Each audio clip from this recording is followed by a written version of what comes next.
Voilà, bonjour à tous pour ce cours de jeudi 3 juin. Je vous souhaite à chacun une belle fin de journée et en tous les cas, on va immédiatement plonger dans ce cours. Donc, je vais reprendre juste deux, trois petits points pour nous dire que nous sommes dans la recherche de la révélation de ce qu'est le fait de vivre par l'esprit ou par la chair. Et nous avons besoin de discerner entre la chair et l'esprit. Qu'est-ce que ça veut dire? Donc, ça fait déjà un certain nombre de jeudis que nous sommes en train d'y réfléchir avec la Bible en main. Et ce soir, nous allons continuer. Vous allez voir, ça va être un cours intéressant sur le domaine de ce qu'est le feu en termes d'adoration de Dieu et de ce que Dieu ne reconnaît pas comme son propre feu. Vous allez voir, on va plonger dans cette histoire dans un petit moment. D'abord, on va redire, je vais revenir sur le fait que l'adoration est quelque chose qui, en aucun cas, ne doit être centré sur nous, parce que c'est du domaine spirituel, l'adoration, et que si nous avons une adoration qui est centrée sur nous, elle devient charnelle, elle n'est plus du domaine de l'esprit. Et donc, seul l'esprit, lui, va pouvoir nous focaliser, mais plus que ça, nous mettre en contact avec Dieu. Alors, je vais aller sur deux, trois petites choses concernant l'adoration et ça va nous aider pour comprendre la suite du cours. Jésus, il a été retranché par la mort lors de sa crucifixion. Il est mort pour chacun d'entre nous. Il est mort pour détruire le pouvoir du péché, pour détruire les péchés, mais pas seulement. Il est bien entendu ressuscité pour que nous puissions nous-mêmes avoir le privilège, l'honneur, la grâce de pouvoir être attachés à Dieu éternellement. C'est pour ça aussi que Jésus va donner sa vie. Il va donner sa vie pour que nous puissions retrouver la relation qui a été perdue. On n'avait pas perdu qu'une relation, hein. On a perdu le royaume, le roi, on a perdu beaucoup de choses lorsque le péché est venu et qu'il a séparé l'humanité qui devient une humanité déchue à partir du moment où elle pêche et le péché d'Adam et Ève, eh bien, nous a amené à cette séparation, cette rupture que nous subissons toujours jusqu'à ce que nous rencontrions par la grâce de Dieu. C'est le Seigneur qui vient nous chercher, c'est lui qui nous choisit et c'est lui qui, quelque part, va permettre au travers de la mort de son Fils, Jésus-Christ, qui meurt pour nous parce que nous ne pourrions jamais être ni rattachés, ni même nous approcher de Dieu sans lui. Il nous faut ce sang de Jésus-Christ, de l'agneau de Dieu. Il nous faut saisir les profondeurs de ce qu'est la crucifixion, de ce qu'est le fait que l'agneau de Dieu, eh bien, il a été immolé avant la fondation du monde, donc même avant toute notre histoire, pour qu'il y ait déjà une réponse dans le présent continu de Dieu qu'on ne comprend pas, mais dans ce présent éternel et continu, il y a cet agneau qui règne sur le trône. Et je trouve très intéressant que nous repensions à cela, parce que c'est grâce à cet agneau de Dieu, assis sur son trône éternellement aujourd'hui, que nous pouvons nous attacher à Dieu, nous aussi éternellement. Alors, dans le livre de Jean, je ne vais pas le lire, mais je vous donne la référence si vous la souhaitez, Jean chapitre 4, au verset 23 et 24, Jésus dit que le Père recherche ceux qui sont prêts à l'adorer en esprit et en vérité. Dieu cherche les adorateurs en esprit et en vérité. On voit bien que l'adoration est une fonction de l'esprit. Par quel acte sommes-nous attachés au Seigneur comme un seul esprit? Comment est-ce que nous pouvons nous unir à l'Esprit de Dieu? Eh bien, c'est par l'adoration. C'est pour ça qu'il est intéressant d'y penser. C'est pourquoi l'adoration, elle représente l'activité la plus importante pour l'être humain. C'est notre adoration qui nous unit, qui nous rattache au Seigneur. Et on pourra presque dire que l'adoration, dans le fond, c'est quelque chose qui va produire et qui va permettre que surgissent des choses hein, des choses qui vont naître de Dieu et en Dieu. La louange, c'est pas une sorte d'appendice à la vie chrétienne. Bon, allez, on va louer un petit moment, et puis voilà, ça va le faire. C'est pas simplement le fait qu'il faut le faire un peu comme ça parce que c'est important. Non, c'est beaucoup plus que ça. L'adoration, c'est le point qui culmine à la louange. La louange, elle va commencer à lever nos cœurs, à dilater nos âmes. Elle va commencer à nous permettre de nous approcher de Dieu. Mais l'adoration, c'est bien plus que s'approcher de Dieu. L'adoration, c'est s'unir à Dieu. Et je vous demande juste de bien mettre ça dans un coin de vos têtes parce que tout à l'heure, lorsqu'on va aborder les feux profanes, c'est important de le comprendre. Et on parle bien sûr du feu de l'adoration. Alors, on peut dire d'une certaine manière, et je veux offenser personne ici en ligne, mais je vais l'expliquer comme ça, l'adoration, c'est la consommation de notre mariage avec le Seigneur. C'est lorsque nous nous unissons, notre esprit vivant, régénéré par l'Esprit de Dieu, lui alors, une fois régénéré par le Saint-Esprit, il peut s'unir à l'Esprit de Dieu. Et c'est cette union que produit la communion, c'est cette union qui va permettre, entre guillemets, le mariage de mon esprit avec celui de Dieu. Et alors que nous sommes unis en un seul et même esprit, lorsque nous vivons cette communion, les esprits unis, mon esprit uni à l'esprit de Dieu, alors qu'est-ce qui se passe? Exactement comme dans un mariage, lorsque nous avons une consommation du mariage, eh bien, il y a procréation. Et lorsque nous adorons Dieu, nous procréons, nous créons par le Saint-Esprit, par l'union de notre esprit avec celui de Dieu, nous produisons, nous créons quelque chose qui devient éternel parce que Dieu, lui, il est éternel et ses œuvres sont éternelles. C'est intéressant de se dire que chaque fois que nous adorons Dieu, nous avons une transformation, un changement de notre vie. La présence de Dieu nous transforme, elle nous touche, elle nous guérit, elle nous délivre. Parfois, simplement parce que nous adorons Dieu, nous sommes unis avec l'Esprit de Dieu, nous pouvons vivre un grand nombre de choses, de manifestations. Nous pouvons rentrer dans les profondeurs de la révélation, nous pouvons voir des choses qu'on n'a jamais vues. On entre dans le domaine de l'esprit, du domaine de Dieu surnaturel, et c'est alors que eh bien, nous vivons quelque chose de tout à fait étonnant parce que c'est alors Dieu qui nous parle et qui nous montre les choses comme il les voit et qui nous transforme à son image. Tout cela, on le trouve dans la Bible. Et cette union, donc, elle signifie que nous produisons du fruit spirituel. C'est très clair dans la parole, on le lit dans Galates 5, 22, 23. Le fruit de l'esprit, c'est l'amour, la joie, la paix, la patience, la bonté, la bénignité, la fidélité, la douceur, la tempérance ou la maîtrise de soi.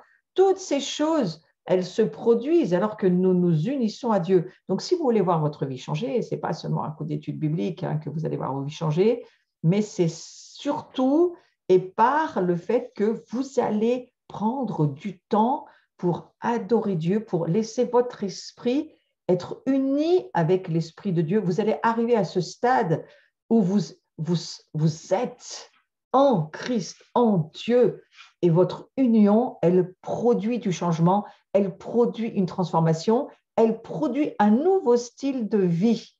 Donc, c'est ces personnes-là que Dieu recherche.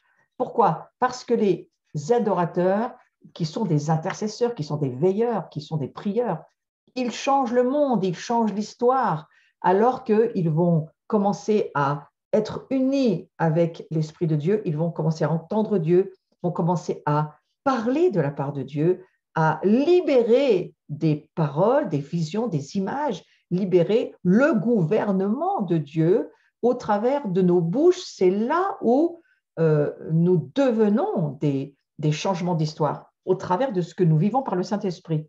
Ben parce que ce n'est pas nous qui le faisons, mais c'est notre union avec l'Esprit de Dieu qui le fait. Donc, je voulais vraiment vous amener dans ce début du cours à réaliser la force, l'importance, la place, la fondation que représente l'adoration. Vous savez que la Bible nous dit que c'est toujours dans les tribus d'Israël, Judas en premier. Judas est toujours en avant dans tous les combats. Judas, c'est quoi? C'est la tribu de la louange et de l'adoration. C'est l'attribut qui ouvre les portes, qui permet qu'un chemin se fasse dans le monde spirituel. Donc, c'est quelque chose qu'il faut vraiment accueillir, l'importance de notre vie dans l'adoration, de rechercher des temps d'adoration qui font que nous allons produire non seulement du fruit spirituel en nous, pour nous, mais aussi au travers de nous, nous allons pouvoir laisser Dieu créer les œuvres qu'il a préparées d'avance pour chacun d'entre nous. C'est lui qui prépare ces œuvres, c'est lui qui nous permet de les libérer, parfois même de les...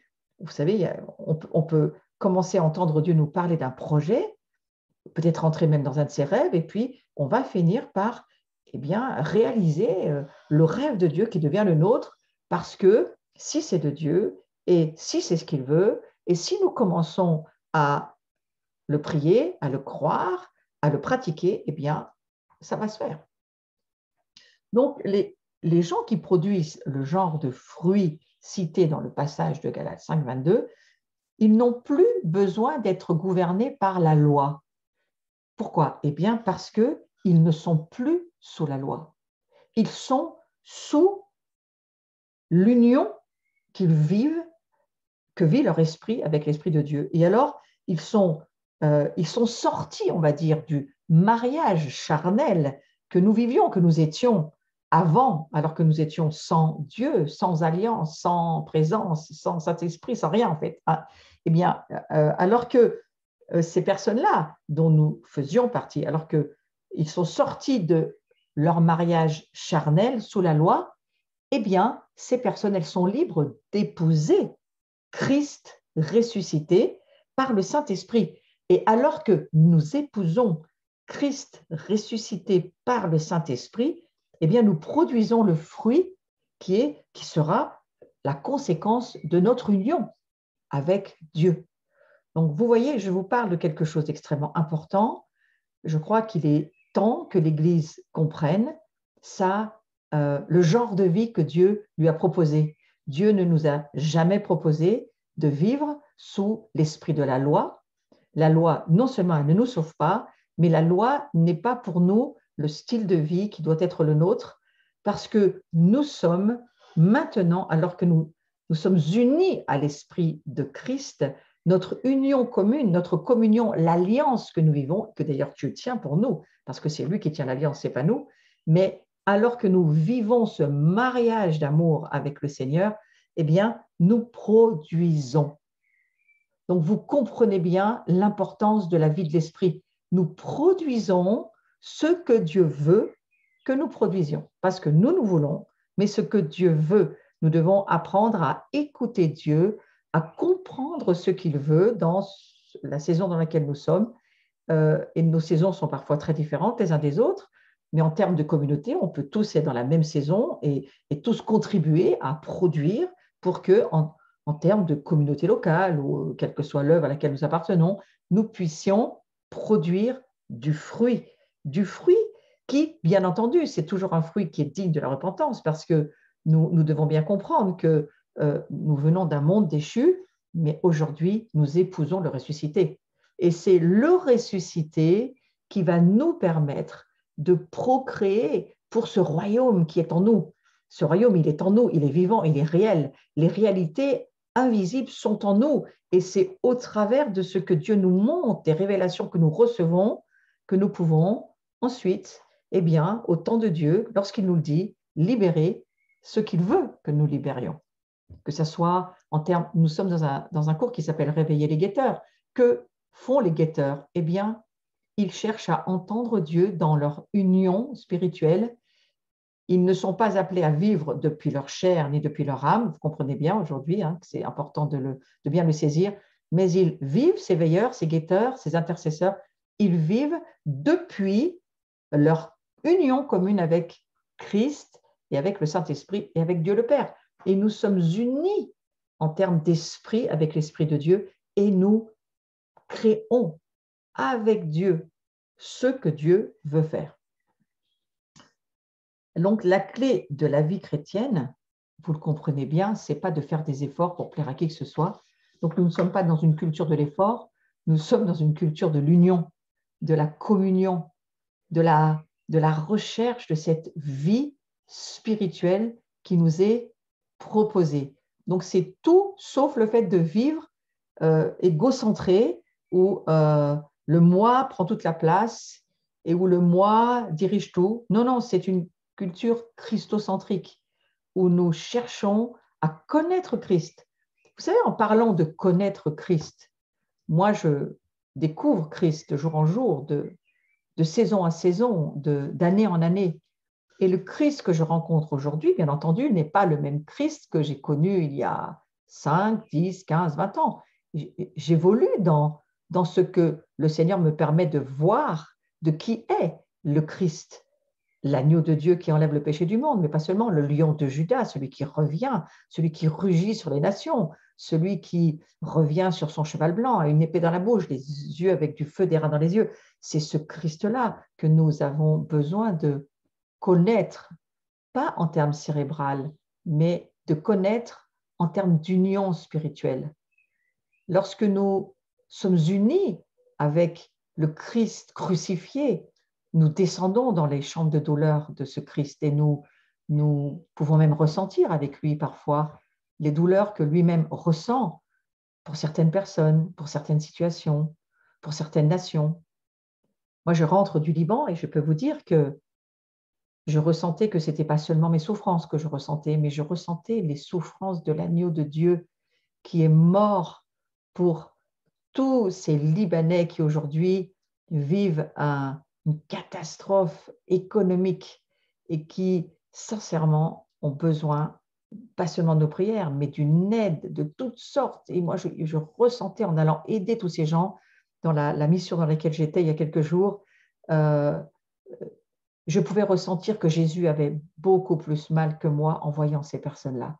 Nous pouvons descendre dans les chambres de douleur avec Jésus et connaître une partie de ce que lui vit pour chacun d'entre nous.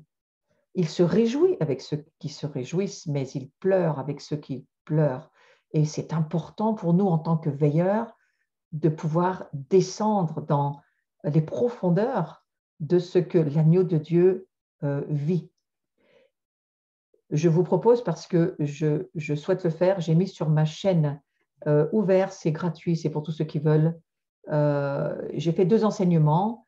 Je suis désolée pour ceux qui ont il y avait un accès payant samedi pour ces enseignements, mais aujourd'hui, je me dis que je vais les mettre à l'écoute de chacun parce que c'est tellement important que vous puissiez écouter, descendre dans des nouvelles révélations de qui est l'agneau de Dieu, le grand souverain sacrificateur Melchisédek. Donc, vous allez trouver sur ma chaîne YouTube 2 enseignements que j'ai fait samedi sur la recherche de qui est Yeshua, qui est ce grand sacrificateur Melchisédek? Qui est-il? Qu'a-t-il fait? Qu'est-ce qu'il est venu nous dire? Et je crois qu'en cherchant, alors que nous entendons la parole de Dieu, nous entendons les révélations que Dieu nous fait la grâce de nous donner, eh bien, nous grandissons. Nous grandissons dans la révélation. Donc, nous diminuons de nous-mêmes, mais nous grandissons dans le Christ en nous et nous élargissons notre cœur pour lui faire de la place, pour que notre cœur devienne son propre cœur. Et ça, c'est important pour les veilleurs, d'avoir un cœur qui s'élargit, non pas pour nous, mais pour que Christ en nous puisse venir y régner et nous faire part de sa volonté, de son gouvernement, de ce qu'il veut faire, dans ce qu'il nous demande à chacun, ce qui peut être très différent d'ailleurs pour chacun d'entre nous. Donc voilà, je vais aller sur le fait que j'ai terminé avec ce visuel-là la semaine dernière. Il y avait une leçon à tirer et de bien écouter ce verset d'un Corinthiens, chapitre 10, versets 5 à 7. Et ce verset nous disait « Ne devenez pas idolâtres ». C'est tellement important, ça a été tellement des leçons que Dieu nous a mis pour instruction dans l'Ancien Testament pour nous dire « Attention, ils sont tombés pour le peuple hébreu dans beaucoup de pièges ». Et moi, je vous amène ces instructions pour que vous ne refassiez pas la même chose. C'est en cela que l'Ancien Testament c'est une ombre des choses à venir. C'est un genre d'instruction auquel il faut faire attention. Et la chose que je retiens, c'est ne devenez pas idolâtres parce que certains ont pris l'adoration du temps des Hébreux dans le désert comme du divertissement et ça leur a coûté extrêmement cher. Donc attention que nous, sous la dispensation de la Nouvelle Alliance, nous ne fassions pas la même chose et que nous puissions bien saisir l'importance de la présence de Dieu, de l'adoration, de qui il est, dans qui je suis. Dans mon identité, c'est quand même le titre de ce cours, qui suis-je? Eh bien, ce n'est plus moi qui vis, c'est Christ qui vit en moi. Donc, il y a cette présence de Dieu, cette substance de Dieu, cette révélation par la foi de qui il est dans ma vie. Plus tu connais la parole de Dieu, plus tu as de foi. Si tu ne connais pas la parole de Dieu, tu as très peu de foi. Mais plus tu vas connaître, lire, méditer, laisser la parole de Dieu t'élargir, te permettre de grandir, de t'approfondir au travers de ton Saint-Esprit du Saint-Esprit en nous et de notre esprit qui va s'unir et absorber cette parole, nous allons laisser l'Esprit de Dieu créer dans notre union des nouvelles révélations. Donc nous allons voir autrement, nous allons changer, nos perspectives vont changer et nous allons être quelqu'un d'autre, quelqu'un de différent. Bien entendu que la Bible nous dit, nous avançons de gloire en gloire, donc tout chrétien est appelé au changement et à des nouvelles révélations. Je vais continuer sur ce sujet et je vais aller sur cette histoire de Lévitique chapitre 10 au verset 2. Et comme je viens de vous le dire, donc, lorsque je vais parler du feu de Dieu, je vais vous parler. Alors, non, excusez-moi, je vais passer, je crois que je vais passer à la 45, excusez-moi. Je vais aller sur le Lévitique 9 d'abord. Lévitique chapitre 9, verset 23. Un autre exemple qui montre le passage du domaine spirituel à celui de l'âme, puis des démons. Voilà. Je veux aller là-dessus pour vous faire comprendre quelque chose dans ce cours de Qui suis-je. Je vais juste lire ce chapitre, pas ce chapitre, mais ce verset dans le chapitre 9. Il s'agit donc des premiers sacrifices qui sont offerts par Aaron et ses fils. Et on voit, bien entendu, quand on parle de sacrifice, on parle d'adoration, bien sûr. Et on voit au verset 23, on lit ceci. Moïse et Aaron entrèrent dans la tente de la rencontre et lorsqu'ils en sortirent, ils bénirent le peuple et la gloire de l'Éternel apparut à tout le peuple. Je trouve très intéressant ce qui est ensuite écrit au verset 24. Un feu sortit de devant l'Éternel et brûla l'holocauste et les graisses sur l'autel. Tout le peuple le vit et ils poussèrent des cris de joie et se jetèrent le visage contre terre. Vous voyez ici qu'il y a une démonstration de la gloire de Dieu à la vue de tous. Tout le monde le voit. Il voit ce feu qui sort de devant Dieu. Je ne sais pas si vous pouvez vous l'imaginer, mais je vous invite à le faire. Imaginez un feu qui sort de devant Dieu, devant l'Éternel. Et tout à coup, il voit que l'holocauste sur l'autel, avec les graisses, tout est consumé. Tout se consume. Et alors, ils se rendent compte qu'il se passe une manifestation surnaturelle, bien sûr. Et le peuple le voit et pousse des cris de joie parce qu'ils se rendent compte de qui est Dieu. Et regardez ce qu'ils font, ils se jettent face contre terre, ce qu'on a rarement nous l'occasion de faire dans nos célébrations. Mais lorsque les manifestations de Dieu sont immenses, eh bien parfois c'est la seule chose qui nous reste à faire, de se mettre la face contre terre. Et cela, c'est une manifestation du feu de Dieu. C'est une manifestation de l'adoration. Et ça arrive parfois, tout de même dans nos célébrations, qu'à un moment donné où la présence de Dieu est très très forte, eh bien on sent qu'il faut se mettre à terre, la face contre terre et adorer Dieu de cette manière-là. Et c'est bien ce qu'ils ont fait dans cette histoire, dans le Lévitique au chapitre 9.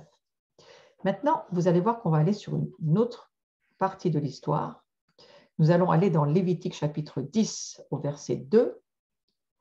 Je ne vais pas vous lire toute cette histoire, vous pouvez le refaire chez vous si vous le souhaitez, mais vous allez voir que Aaron avait deux fils, Nadab et Abihu, et les fils d'Aaron n'étaient pas comme le père, et c'était un petit peu compliqué dans leur rapport avec la présence de Dieu. Et on lit que les fils d'Aaron et de Nadab et Abihu prirent chacun un brasier, ils mirent du feu et posèrent du parfum dessus, c'était leur façon d'amener leur adoration, et ils apportèrent devant l'Éternel du feu étranger, ce qui était en contradiction avec l'ordre de Dieu. Alors, le feu sortit de devant l'Éternel et les consuma, et ils moururent devant l'Éternel. Vous savez, aujourd'hui, on a tendance à dire « Oh, mais Jésus est tellement gentil, on peut faire un petit peu ce qu'on veut dans l'adoration, on peut… » Et je ne crois pas, moi. Quand je lis l'Ancien Testament, je me rends compte de l'importance pour Dieu d'être honoré, respecté et d'une certaine manière, il y a une crainte de Dieu qui doit nous prendre quand on lit ce texte parce que vous voyez qu'ils en sont vraiment arrivés à un point où ils sont morts. Donc le même feu qui a consumé le sacrifice dans la première histoire, où Dieu était très content de ce qui avait été présenté sur son autel, eh bien ce même feu de Dieu a brûlé vif les adorateurs qui du reste devaient succéder à Aaron. Du coup, Aaron, plus de successeur. Et son fils aîné, c'est lui qui devait devenir le grand sacrificateur comme son père. Je vous laisse imaginer la journée. Ça ne devait pas être évident. Alors, qu'est-ce qu'un feu étranger? Qu'est-ce qu'un feu profane? Eh bien, il s'agit d'un feu qui ne provient pas de l'autel du sacrifice ordonné par Dieu. Et là, la sanction, comme on vient de le voir, eh bien, c'est la mort. Le feu profane dans notre expérience de vie, c'est quoi? Eh bien, c'est l'adoration dans un esprit tout autre que le Saint-Esprit. Et je vais aller jusqu'à dire que lorsque nous adorons Dieu avec notre âme, avec nos émotions, ça reste quelque chose de très charnel et de très peu spirituel, je n'imagine pas que ça puisse plaire à Dieu, vu ce que je lis dans l'Ancien Testament. Il y a une autre histoire qui nous laisse à penser, c'est l'histoire de Nombre au chapitre 16. Je ne vais pas toute vous la lire, mais je vais quand même aller sur un ou deux petits points et c'est intéressant aussi de réfléchir à cela. Vous savez, c'est l'histoire avec la révolte de Corée et Dathan et Abiram, et c'est toute une révolte qui se fait parce qu'au fond, il y a une insurrection qui est menée par les chefs de tribu contre Moïse dans le désert et qui les amène à prendre 250 brasiers et à les allumer en disant qu'ils valaient bien ceux d'Aaron et de Moïse et puis qu'ils avaient bien le droit et aussi des sacrificateurs. Ils commencent à lever leur rébellion. On voit ça aussi dans l'Église parfois. Des gens qui se lèvent et qui se disent « mais nous, on sait mieux faire, nous, on a compris comment, nous, on vaut mieux que les leaders, nous, voilà ». C'est exactement ce qui va se passer avec l'histoire de Corée. Et qu'est-ce qui se passe dans toute cette histoire? On voit que Dieu, il vient soutenir Moïse et qu'il va manifester son feu qui descendra du ciel et qui va consumer les 250 hommes sur place. Et j'ai relu toute cette histoire et j'ai trouvé ça très intéressant. Je ne vous la lis pas en entier, mais je vous dis juste trois petites choses. Donc, ils se rassemblent contre Moïse et Aaron et il leur dit « En voilà assez, c'est Corée qui parle, tous les membres de l'Assemblée sont saints et l'Éternel est au milieu d'eux. Pourquoi vous élevez-vous au-dessus de l'Assemblée de l'Éternel ?» En gros, c'est pour qui vous prenez, vous, à nous parler comme ça. Nous aussi, on est saints, nous aussi, on en fait partie. Vous voyez, nous aussi, faire très attention à notre façon d'aborder les choses dans la présence de Dieu. Et Moïse, il saisit qu'il y a quelque chose qui se lève contre lui, mais ce n'est pas tellement le fait que ça soit contre lui qui le dérange, c'est que c'est forcément, si c'est contre lui, c'est forcément contre Dieu. Alors, il va demander à Dieu de l'aide, bien sûr, et il fera approcher de lui, c'est Moïse qui parle, Moïse dit à Corée et à toute sa bande, c'est comme ça qu'il est dit dans la parole, hein, c'est une bande, c'est les bandes, c'est toujours un peu embêtant. Demain matin, l'Éternel fera connaître qui lui appartient et qui est saint, et il le fera approcher de lui. Donc, Moïse commence à parler ce que le Saint-Esprit lui met dans son esprit. On pourrait penser qu'il parle de sa propre personne, mais non, Moïse, il ne parle pas de sa propre personne. Moïse, c'est quelqu'un qui vit avec Dieu, qui a sans arrêt un dialogue avec Dieu. Il est en relation constante avec Dieu. Donc, ce n'est pas lui qui parle, c'est Dieu qui parle au travers de lui. Ça aussi, il faut parfois faire attention à ça. Alors, voilà ce qu'il dit, Moïse, il fera approcher de lui celui qu'il choisira. Faites ceci, prenez des brûles parfums, courez toute sa bande, demain, mettez-y du feu, déposez-y du parfum devant l'Éternel. Et celui que l'Éternel choisira, c'est celui qui est saint. En voilà assez descendants de Lévi. Donc là, il se lève et il s'énerve. Moïse, ça peut lui arriver. Moi-même, Moïse dit à Corée, je suis au verset 8 pour ceux qui suivent, Moïse dit à Corée, écoutez donc, descendants de Lévi. Cela ne vous suffit-il pas que le Dieu d'Israël vous ait choisi dans l'assemblée d'Israël pour vous approcher de lui, afin que vous soyez employés au service du tabernacle de l'Éternel et que vous vous présentiez devant l'assemblée pour la servir. Gros, Moïse lui dit, vous avez votre charge, votre place. Pourquoi vouloir autre chose ou quelque chose de plus? C'est ça qu'il dit. Il vous a fait approcher de lui. C'est la troisième fois qu'on lit, il vous a fait approcher de lui, toi et tous tes frères, les descendants de Lévi, et vous voulez encore remplir la fonction de prêtre. Il vous a fait approcher de lui. Ça me parle, cette expression, pour nous aujourd'hui. Est-ce que Dieu nous fait approcher de lui? Oui, je crois que nous nous approchons de Dieu lorsque nous l'adorons au travers du sang de Jésus, lorsque nous avons compris qu'il nous faut la révélation de l'agneau de Dieu qui enlève les péchés de notre vie, pour que nous puissions, le chemin est ouvert, au travers de Jésus, nous nous approchons de Dieu. Et on lit un petit peu plus loin dans le texte, je ne vais pas tout lire, verset 17, Moïse dit à Corée, toi et toute ta bande, tenez-vous demain devant l'Éternel, toi et eux, ainsi qu'Aaron. Prenez chacun votre brûle-parfum, mettez-y du parfum, présentez chacun votre brûle-parfum devant l'Éternel. Il y aura 250 brûle-parfums, Aaron et toi, vous prendrez aussi chacun le vôtre. On est dans une guerre d'adoration. On est dans une guerre de brûle-parfum. C'est très impressionnant parce qu'on est dans la même guerre aujourd'hui. Je ne dirais pas forcément dans l'Église, mais en tous les cas, dans ce monde, on a aussi ce genre de combat. Donc, au verset 18, ils prirent chacun leur brûle-parfum, ils mirent du feu et ils déposèrent du parfum et ils se tinrent à l'entrée de la tente de la rencontre avec Moïse et Aaron. Corée convoqua toute l'assemblée contre Moïse et Aaron. Vous voyez, le contre-pouvoir, Corée arrive, il convoque sa propre assemblée et lui aussi, il veut démontrer que, eh bien lui aussi, c'est un adorateur et qu'il a ses brûles de parfum et qu'il va pouvoir manifester son adoration. Qu'est-ce qui se passe? Alors la gloire de l'Éternel apparut à toute l'assemblée et l'Éternel dit à Moïse et à Aaron, séparez-vous de cette assemblée que je les détruise dans un instant. Là, ça chauffe. Ils tombèrent le visage contre terre et dirent, ô Dieu, Dieu qui donne le souffle à toute créature, un seul homme a péché et c'est contre toute l'assemblée que tu t'irriterais. Il y a une grande leçon ici à comprendre. Hein. Quand un pêche, tout le monde pêche. L'Éternel dit à Moïse, ordonne à l'assemblée de se retirer loin, là on ne s'approche pas, hein, loin de l'habitation de Corée, de Dathan et d'Abiram. Et je vais vous dire une chose, au jour d'aujourd'hui, il ne faut pas s'approcher de tous les feux, même s'ils sont présentés à Dieu. Il faut du discernement. Au verset 25, Moïse se leva, alla vers Dathan et Abiram, suivi des anciens d'Israël. Je ne lis pas tout, mais je vais vous dire la fin.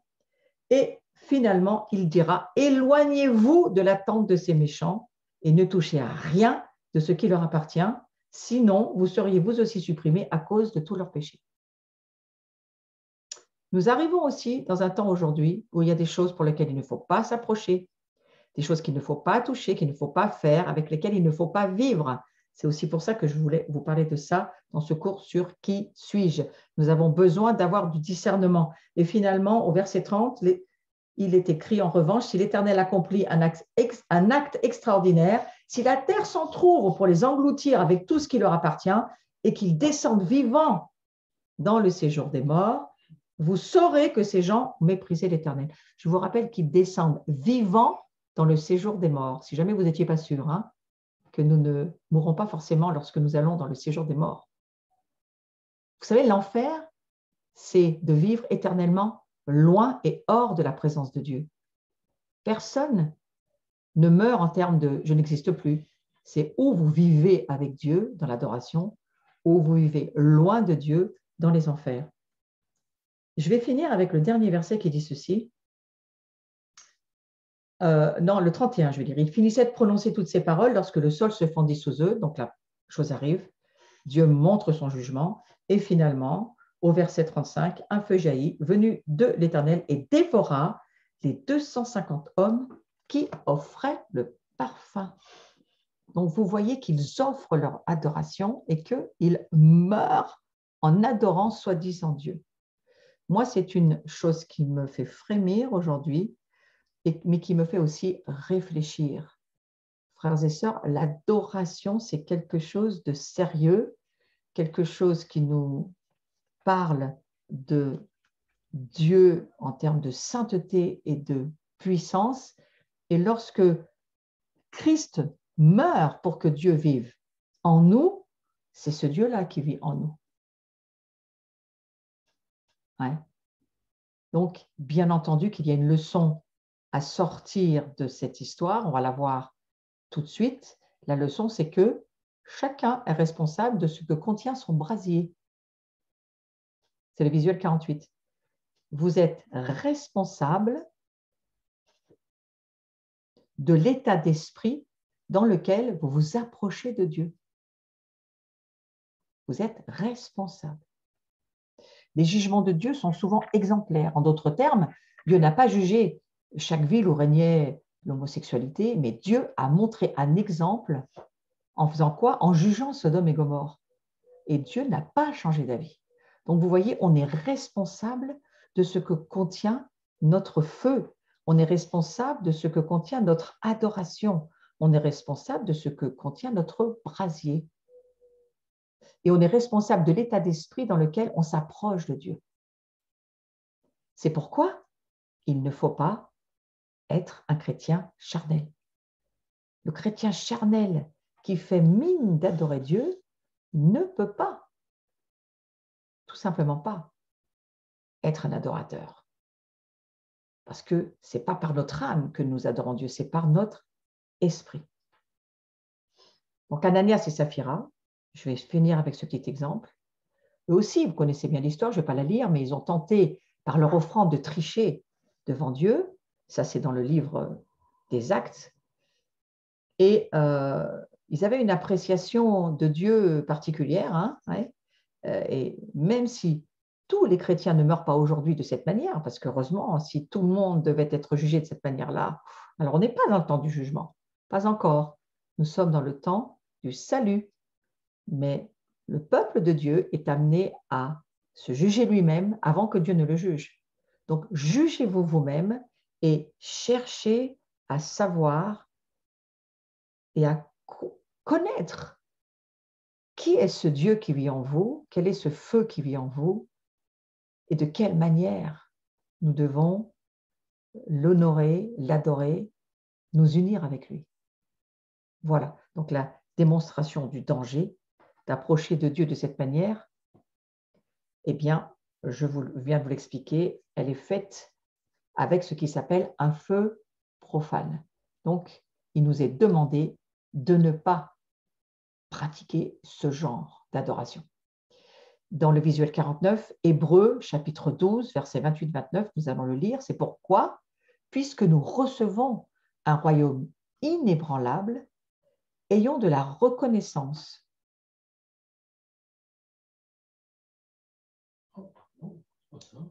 Non, je ne sais pas, le visuel n'a pas l'air de correspondre à mon PowerPoint, mais ce n'est pas grave, je vais vous lire Hébreux chapitre 12, quoi qu'il en soit. C'est pourquoi, puisque nous recevons un royaume inébranlable, ayons de la reconnaissance en rendant à Dieu un culte qui lui soit agréable, avec piété, avec crainte, car notre Dieu est un feu dévorant. Voilà, c'est cela que je voulais vous lire.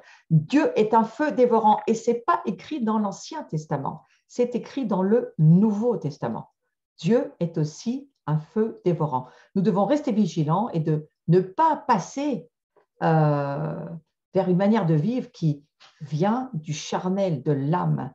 Ça nous amènera vers une pente glissante. Ça a été l'objet des cours précédents. Et c'est quelque chose, voilà, merci beaucoup, voilà le visuel, et c'est quelque chose qui a besoin, si nous le pratiquons cela, d'un recentrage sur Dieu, d'une focalisation. Attention de ne pas focaliser sur nous-mêmes. Attention parce que nous devons garder l'amour de la vérité.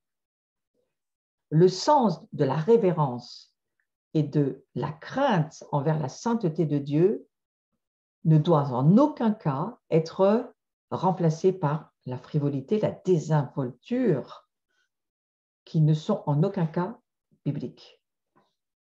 Si nous en sommes coupables, eh bien nous devons nous repentir. Je crois que ce qui fera cesser, comme un encensoir, comme Aaron et Moïse quand ils prenaient l'encensoir, et pour faire arrêter les plaies en priant, suppliant Dieu d'arrêter ses jugements, aujourd'hui nous avons la repentance. C'est la repentance qu'il faut mettre en action et demander à Dieu, Seigneur, pardonne-moi chaque fois que j'étais dans ta présence et j'ai pensé à autre chose, j'ai fait autre chose, je n'étais pas là, je ne t'ai pas considéré, je ne t'ai pas vu, j'ai été ailleurs. Eh bien, Seigneur, pardonne-moi. Parce que c'est le Saint-Esprit qui convainc de péché, qui convainc de justice et qui convainc de jugement. Et si nous sommes convaincus de péché, de justice et de jugement, alors, frères et sœurs, les choses vont bien se passer. Amen. Nous allons voir comment se protéger. Parce que, bien sûr que Dieu nous procure une protection contre cette forme d'erreur. Il faut comprendre que l'âme est attaquée en premier par cette forme d'erreur. C'est donc d'elle qu'il faut se protéger. Il faut se protéger de nous-mêmes. La protection de Dieu pour notre âme a un fondement unique et complet. Quel est-il? La croix, le sacrifice de Jésus sur la croix. Et je pourrais revenir au tout début du cours de formation. Qu'est-ce que notre identité chrétienne?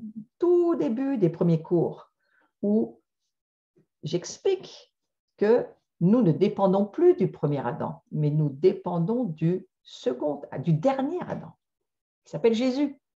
Et c'est lui qui nous délivre de nous-mêmes.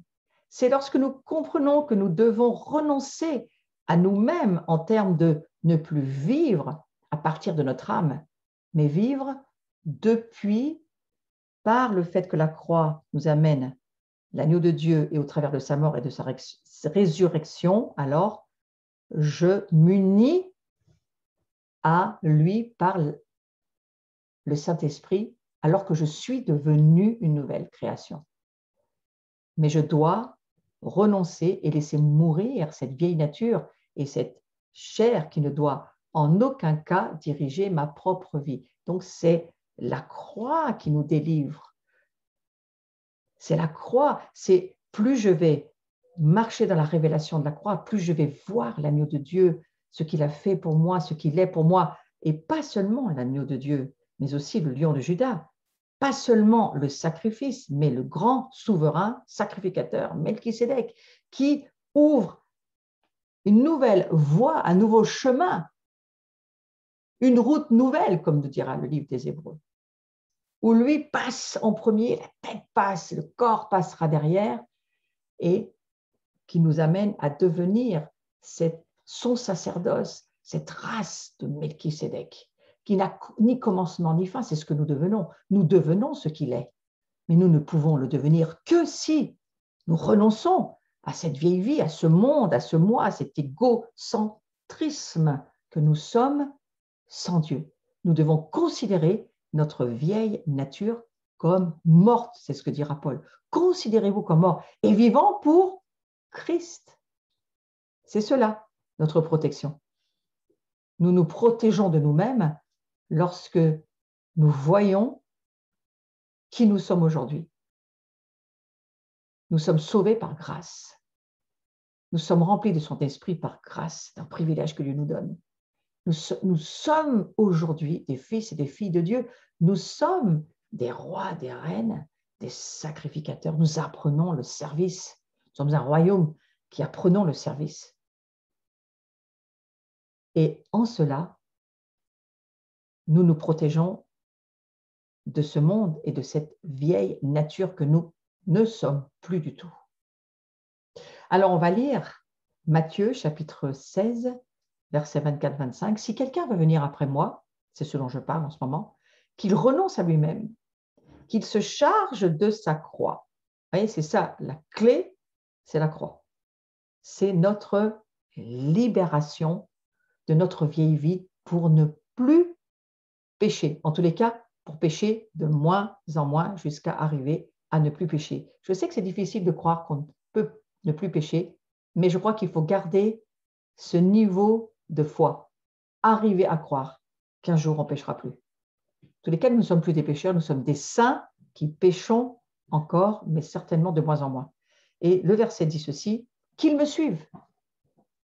Quiconque, en effet, voudra sauver sa vie, littéralement, ce n'est pas le terme vie, c'est le terme âme. Celui qui veut sauver son âme, donc celui qui veut sauver sa vieille vie, qui veut sauver ses projets, qui veut sauver ce qu'il désire, ses volontés propres, celui qui veut vivre par lui-même, au travers de lui-même, par son âme, eh bien celui-là, il va la perdre. Mais quiconque perdra sa vie, son âme, je redis que ce n'est pas le mot vie ici, mais en littéral, en grec, c'est le mot âme, quiconque perdra son âme à cause de moi, la trouvera. Donc, nous devons sauver nos âmes, sauver aussi nos corps, si nous le pouvons, en tous les cas, parce que c'est pour ça que Jésus meurt sur la croix. Voici le paradoxe divin. Pour sauver son âme, il faut la perdre. Pour pouvoir suivre Jésus, il faut passer par 2 étapes. Il faut se renier soi-même, qu'il faut dire non à notre ego. Non, ce n'est plus moi qui vis, ce n'est plus mon ego, c'est plus mes volontés, c'est plus mes idées, c'est plus mes façons de voir, c'est plus mes perspectives, c'est plus mes raisonnements. Tout ça, il faut les renverser, les amener captifs à Christ. C'est ce que nous dit l'Écriture. Ça, c'est l'étape numéro 2. Hein. Mais la première, c'est se renier soi-même. Il faut se dire non, c'est plus mon moi qui commande, c'est Christ. Et puis, il faut prendre cette croix, accepter le jugement de mise à mort que nous impose sa croix. Je fais partie moi-même de cette école. J'ai beaucoup lu, médité, cherché la révélation de la croix au travers des enseignements de Derek Prince. S'il y a un livre qui m'a transformé, c'est L'expiation. C'est un livre qu'a écrit Derek Prince, L'expiation. Qu'est-ce que c'est que l'expiation? Et quelque part, on n'a pas d'autre chemin que la condamnation à mort. Ou c'est Dieu qui vous permet de choisir votre renoncement à vous-même, ou c'est Satan qui va vous détruire. Alors moi, je vous propose de choisir le numéro 1. Ouais. Prendre chacun sa croix, c'est une décision volontaire et personnelle. Dieu ne l'impose pas, contrairement au diable. Donc si nous n'appliquons pas ce principe de la croix dans notre vie, nous ouvrons une porte à l'influence démoniaque, car le danger demeure de voir notre ego non crucifié répondre aux flatteries attirantes des démons de la séduction.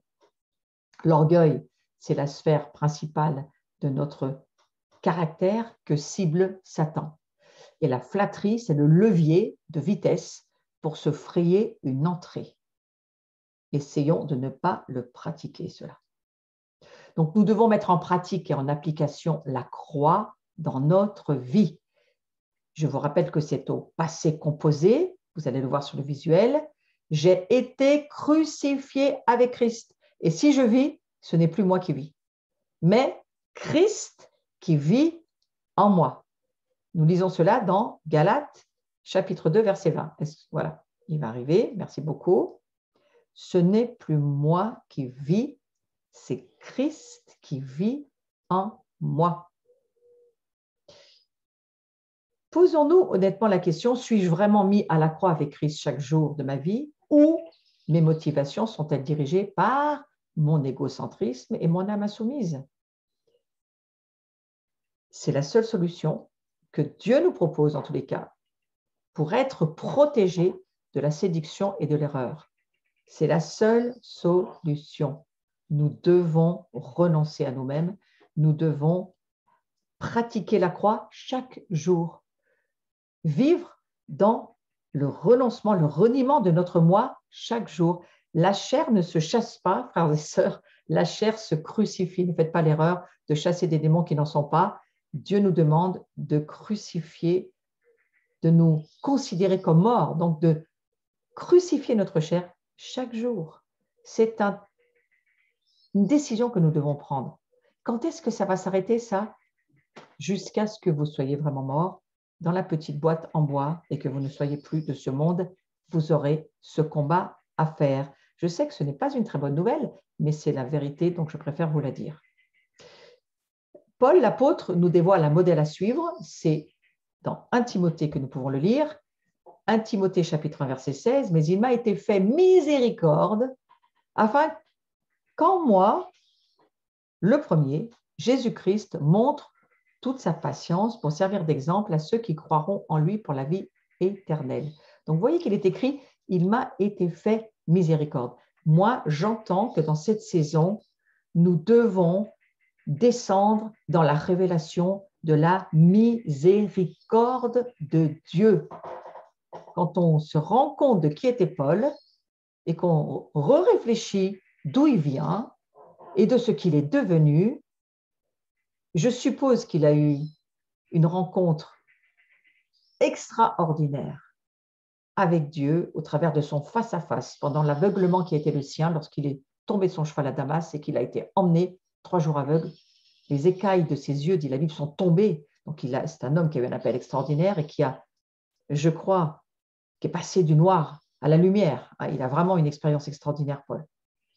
N'empêche qu'il parle de miséricorde. Il ne s'est jamais vanté de ce qu'il est devenu, de ce qu'il a écrit une grosse partie du Nouveau Testament, qu'il a eu la révélation du 2e ciel, qu'il a tout ce que Paul a pu écrire dans le Nouveau Testament. Il n'a jamais été orgueilleux de ça. C'est vrai qu'il est dit que Dieu lui aurait laissé une écharpe pour qu'il ne s'enorgueillisse pas. Je crois que c'est sûrement vrai. C'était une façon de le protéger aussi. Mais il dit qu'il a vécu une immense miséricorde. Moi, je vous propose de nous rejoindre d'ailleurs. Je suis en train de penser à ça au mois de juillet. Nous aurons, je vais vous en donner une présentation tout à l'heure, un temps très fort qui va se passer cet été au mois de juillet avec l'Abrine ou ma propre communauté. Nous allons organiser une rencontre exceptionnelle où nous allons descendre dans les profondeurs des entrailles de Dieu. Parce que j'ai entendu le Seigneur me dire, mon peuple ne connaît pas ma miséricorde. Eh bien, je crois que Paul la connaissait et que la miséricorde, c'est bien de cela dont il s'agit. Donc, la seule alternative à la croix, c'est de se mettre à la place de Christ. Pas d'abord dans sa victoire et son triomphe, pas du tout sur la croix. Si nous ne voulons pas être un danger pour nous-mêmes et pour les autres, frères et sœurs, il faut décider de nous crucifier avec Christ, crucifier notre âme, crucifier notre ego, crucifier tout ce dont je viens de vous parler. La croix, c'est le centre, c'est le cœur de la vie chrétienne, et sans la croix, proclamée et appliquée, le christianisme se trouve sans fondement. Et ses exigences n'ont plus de valeur, ne sont plus nécessaires. Sans la croix, le christianisme est une fausse religion et donc expose aux infiltrations démoniaques. Elle s'expose et elle nous expose à ces infiltrations démoniaques et à la séduction. Et la plus grande séduction de la fin des temps, ce n'est pas moi qui le dis, c'est Derek Prince qui le dit, un docteur de la parole. Il dira ceci, la plus grande séduction de la fin des temps, c'est votre chair. Elle risque bien de vous amener ailleurs que dans les profondeurs de Dieu. Et n'allons pas dans les profondeurs des enfers. Et n'allons pas jusqu'à faire comme les fils d'Aaron qui ont fini par amener un feu profane sur l'autel de Dieu. Soyons prudents dans cette saison. Protection numéro 1, humilions-nous. Protection numéro 2, recevons l'amour de la vérité. sans lequel on ne finira pas bien notre course. Protection numéro 3, cultivons la crainte de Dieu. C'est de ce dont je parle dans ce cours. Et protection numéro 4, faites de la croix le centre de votre vie. C'est extrêmement important de se souvenir de cela.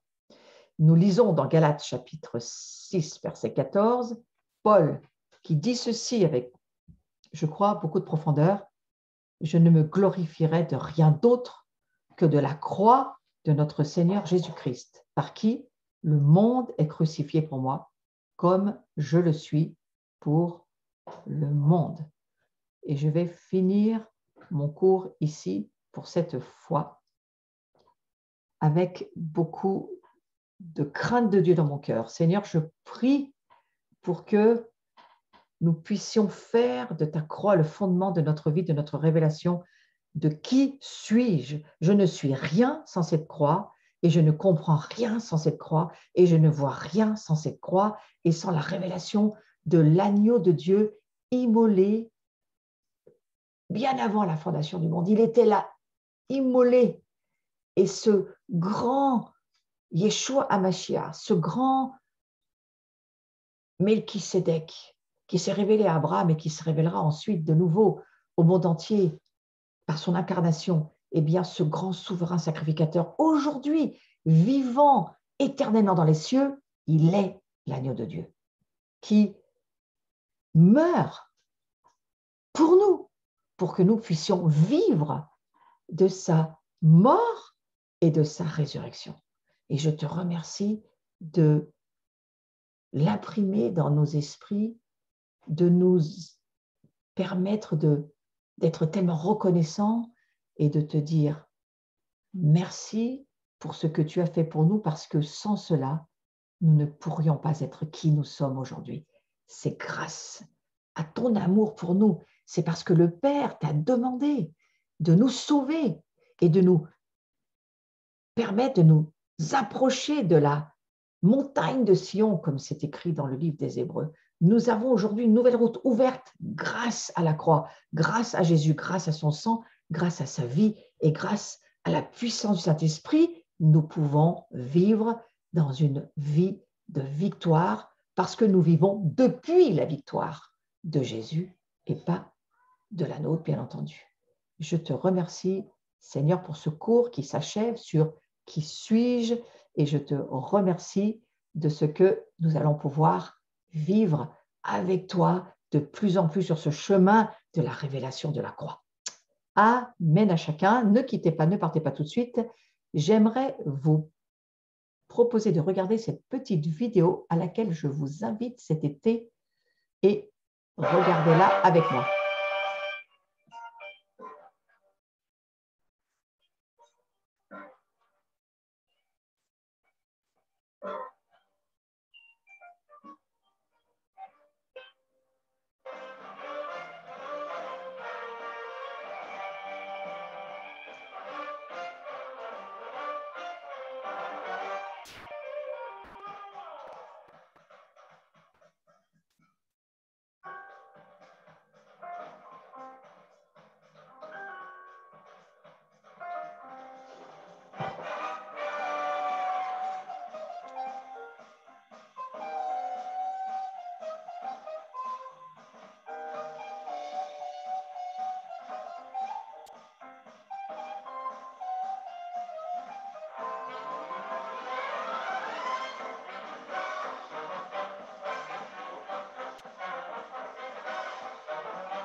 Voilà, je remercie beaucoup Bruno qui m'a fait cette petite vidéo très sympathique. Je vous invite en présentiel, bien sûr, inscrivez-vous sur notre site abri-vcf.com parce que moi, j'aimerais bien vous retrouver tous les veilleurs à venir vivre ce temps très particulier. Nous allons descendre dans les entrailles de Jésus-Christ et nous allons pouvoir, je crois, partager ensemble et vivre des temps forts d'adoration dans lequel nous serons tellement transformés que nous ne nous reconnaîtrons pas en ressortant de cette conférence, j'en suis sûre. Donc voilà, je vous invite. Alors Bruno vous met le livre aussi qui a changé ma vie d'expiation de Derek Prince. C'est un très vieux livre, mais il n'y a rien de vieux avec Derek Prince puisque c'est toujours une révélation permanente dans le présent continu de Dieu. Donc ça, c'est quand même la chose extraordinaire. Je veux vous remercier 1000 fois. Je vais mettre la galerie pour vous voir tous d'être avec moi dans ce cours. Je vous dis bonjour à chacun. Je suis ravie d'être avec vous. J'en reconnais certains qui étaient aussi avec moi pendant cette journée de samedi. Je vous embrasse très fort. Je vous retrouve la semaine prochaine. Probable que jeudi prochain, on ouvre les micros et qu'on passe un petit temps à se poser des questions sur ce cours que nous venons de traverser. Mais je vais vous donner encore une petite chose sur la bataille spirituelle de la fin des temps. Donc ça, je vais vous en parler la prochaine fois. Et puis, la profondeur, voilà. Concernant la profondeur de notre adoration, je vais aller sur la guerre qui se déclenche dans le ciel dans la fin des temps. C'est un petit sujet important. Et puis ensuite, on se parlera et on pourra partager 2-3 choses. Et s'il y a des questions, j'essaierai d'y répondre en tous les cas. Voilà, vous voyez, comme d'habitude, un petit peu tous les visuels qui se déroulent. Merci beaucoup à chacun. Je vous aime. À très vite, à très bientôt. Portez-vous bien.